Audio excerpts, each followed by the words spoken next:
Rejoignez dès à présent la grande famille des abonnés de votre chaîne Sika TV sur les réseaux sociaux. Sika TV, le vrai visage de l'actualité en Afrique, est en direct et en replay sur YouTube. Abonnez-vous et cliquez sur la cloche de notification pour ne rien rater. Nous sommes également présents sur Facebook et sur Twitter.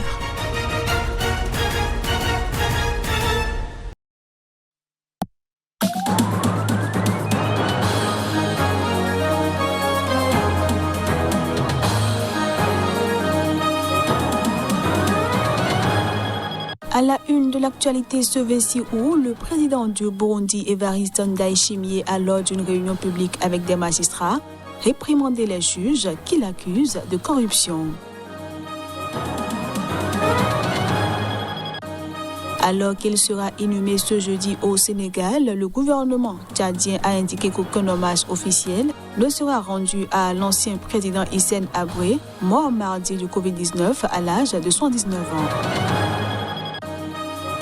Et puis le Parti libéral-démocrate au pouvoir au Japon choisira son dirigeant le 29 septembre prochain, ceci peu avant une élection générale.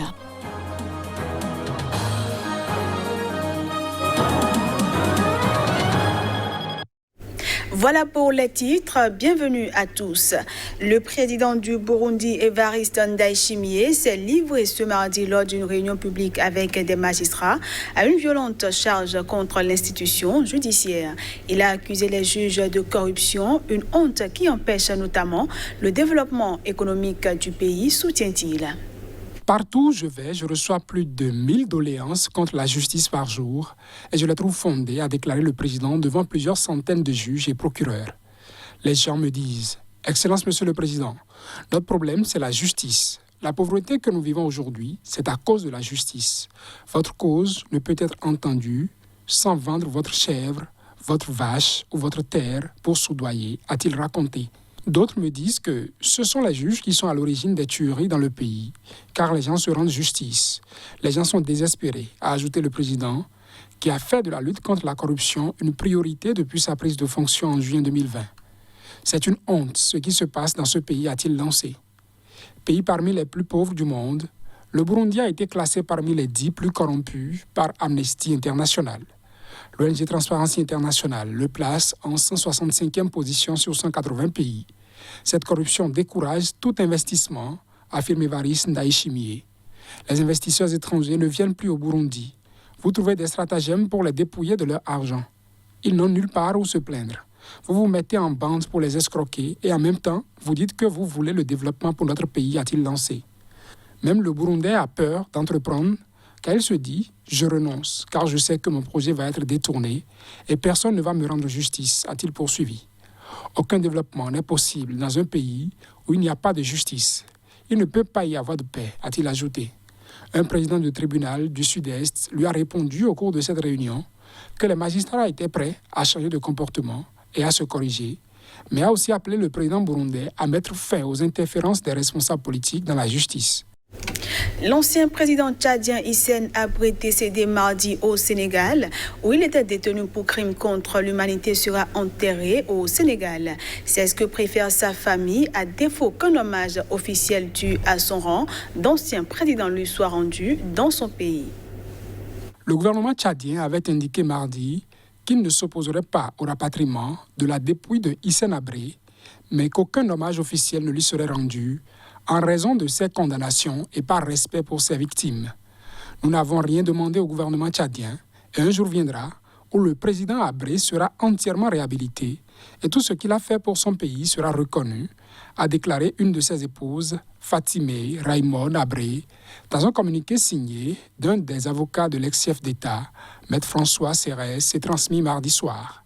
Ce jour-là, il reposera en terre tchadienne avec dignité, respect, considération et avec tous les honneurs dus à son rang et à ce qu'il a été toute sa vie, ajoute-t-elle, en invoquant la volonté du disparu. En attendant, il reposera par conséquent en terre sénégalaise, une terre d'islam, dit-elle. Le jour et le lieu précis de son inhumation n'ont pas été communiqués. Les autorités sénégalaises n'ont pas réagi à cette décision Hissène Habré, qui a dirigé le Tchad de 1982 à 1990, est décédé de la Covid-19 à l'âge de 79 ans au Sénégal, où il avait été condamné à la prison à vie en 2016 par une juridiction africaine pour crimes contre l'humanité, viol, exécution, esclavage et enlèvement.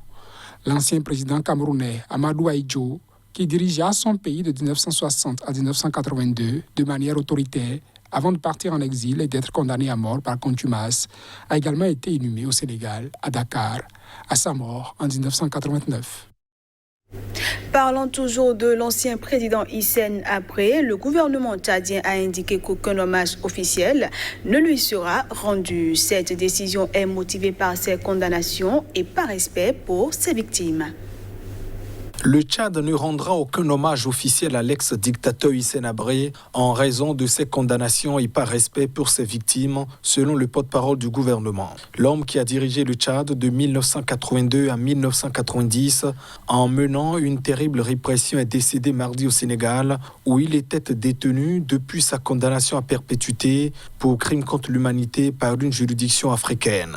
Les autorités ne s'opposent nullement au rapatriement de son corps au Tchad, mais laissent le soin à sa famille d'en décider. Une de ses épouses, Fatimé Habré, avait indiqué mercredi que l'ancien président tchadien serait enterré au Sénégal en attendant une éventuelle réhabilitation dans son pays. Décision confirmée par la famille qui a annoncé son enterrement ce jeudi. Les premières réactions officielles tchadiennes saluaient davantage l'homme d'État qu'elles n'évoquaient ses méfaits. L'actuel numéro 1 tchadien Mahamat Idriss Déby, fils d'Idriss Déby Itno, qui renversa Hissène Habré en 1990 pour diriger le pays d'une main de fer pendant 30 ans, a présenté ses sincères condoléances à sa famille et au peuple tchadien. À Dieu nous appartenons et à lui nous retournons, a-t-il écrit sur Twitter.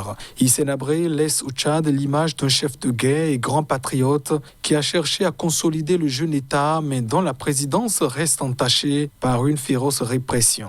Elle aura aussi été marqué par la confrontation avec le soutien de la France et des États-Unis avec les forces libyennes de Mouammar Kadhafi. Ce journal se poursuit. L'armée du Niger a repoussé ce mardi soir une attaque contre Baroua, une localité du sud-est proche du Nigeria. Des milliers d'habitants s'étaient réinstallés dans cette localité. Ils avaient fui de précédentes attaques djihadistes. Il y a eu une attaque contre Baroua mardi soir et des pertes en vies humaines, même parmi les FDS, Forces de défense et de sécurité, a indiqué à l'AFP une source humanitaire à Difa, capitale régionale du Sud-Est, sans être en mesure de donner un bilan. Un ressortissant de Baroua a confirmé l'attaque, sans préciser lui non plus le bilan et les circonstances. Une attaque ennemie a été bien repoussée mardi soir et plusieurs terroristes ont été tués ainsi que 2 soldats tombés sur le champ d'honneur, a affirmé de son côté sur sa page Facebook Jeunesse Difa, un groupe connu pour ses publications régulières sur la situation sécuritaire dans le sud-est. C'est la première attaque qui a visé Baroua, localité riveraine du lac Tchad, depuis le retour le 20 juin de plus de ces 6 000 habitants qui avaient fui les atrocités des djihadistes en 2015. Selon les autorités locales, entre juin et juillet, 26 573 personnes ayant fui ces violences ont été reconduites dans 19 villages, dont Baroua. La sécurité avait été renforcée autour de ces villages, avait-elle affirmé. Avant leur rapatriement, ces déplacés avaient trouvé refuge dans des sites autour de villages plus sécurisés, des camps de l'ONU ou encore chez des proches à travers toute la région. La région de Difa, frontalière du Nigeria, abrite 300 000 réfugiés nigérians et déplacés internes chassés par les exactions des djihadistes du groupe nigérien Boko Haram et de sa branche dissidente du groupe État islamique en Afrique de l'Ouest ISWAP, selon l'ONU. Le Niger doit également faire face à celle de groupes djihadistes sahéliens, dont l'État islamique au Grand Sahara, EUGS, dans sa partie ouest. La jeune Guinéenne diagnostiquée positive au virus Ebola en Côte d'Ivoire, où elle est arrivée le 11 août dernier en province de la Guinée, est guérie de sa maladie. C'est ce qu'a déclaré ce mardi le ministère ivoirien de la Santé. 2 tests biologiques ont été réalisés sur la jeune Guinéenne diagnostiquée positive au virus Ebola en Côte d'Ivoire, qui sont négatifs en 48 heures d'intervalle. Elle est donc déclarée guérie, a affirmé Serge Eolier, porte-parole du ministère de la Santé et chef de service des maladies infectieuses et tropicales du CHU de Treichville à Abidjan, qui a accueilli la malade. Elle n'est plus un risque de contamination. Elle est encore très fatiguée et sera maintenue en hospitalisation, a-t-il ajouté. Il faudra attendre 42 jours à partir de ce mardi pour pouvoir dire si la Côte d'Ivoire est indemne d'Ebola, a-t-il souligné sans faire état de nouveaux cas. Les autorités sanitaires ivoiriennes ont détecté le 14 août dernier un cas de fièvre hémorragique Ebola chez une jeune Guinéenne de 18 ans arrivée en Côte d'Ivoire le 11 août en provenance de la ville guinéenne de Labé, un trajet de plus de 1500 km qu'elle a fait par la route. 49 cas de personnes ayant été en contact avec la jeune Guinéenne ont été recensés par l'Organisation mondiale de la santé. Le pays qui a réceptionné 5000 doses de vaccins contre Ebola a démarré le 17 août une campagne de vaccination de groupes cibles, le personnel soignant qui a été en contact immédiatement avec la patiente et les forces de sécurité déployées à la frontière de la Guinée. La Côte d'Ivoire est le 3e pays sur le continent africain cette année à avoir été touché par le virus Ebola après la République démocratique du Congo et la Guinée. Hors du continent africain, pour finir cette édition, au Japon, le parti au pouvoir choisira son dirigeant le 29 septembre prochain. Ce choix intervient peu avant une élection générale. Le Parti libéral-démocrate au pouvoir au Japon a annoncé ce jeudi qu'il élirait son dirigeant le 29 septembre prochain. Cette annonce intervient alors que l'actuel président du parti et premier ministre nippon, Yoshihide Suga, bat des records d'impopularité à quelques semaines d'une élection générale. Désigné après la démission de son prédécesseur Shinzo Abe il y a 1 an, le premier ministre est en effet sévèrement critiqué pour son action jugée insuffisante face à la pandémie. Et ce, au moment où le Japon peine à maîtriser la propagation inquiétante du Covid-19 sur son territoire. Selon un sondage réalisé mi-août, le taux de popularité du gouvernement a chuté à 31,8%, à son niveau le plus bas et bien loin des plus de 60% d'approbation dont il disposait en septembre 2020. Par ailleurs, plusieurs candidats soutenus par Yoshihide Suga ont récemment été battus lors d'élections locales, comme dernièrement le prétendant à la mairie de Yokohama, fief électoral du Premier ministre, des défaites jugées de mauvais augure pour son avenir à la tête du parti. La commission électorale du PLD a approuvé ce jeudi matin la date de son scrutin qu'une assemblée générale devait entériner plus tard dans la journée.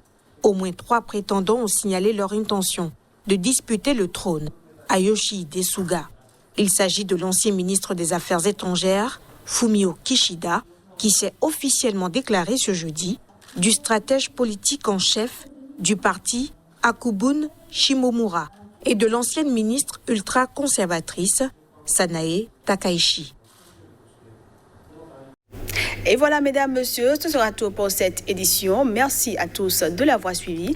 L'information continue sur Sika TV.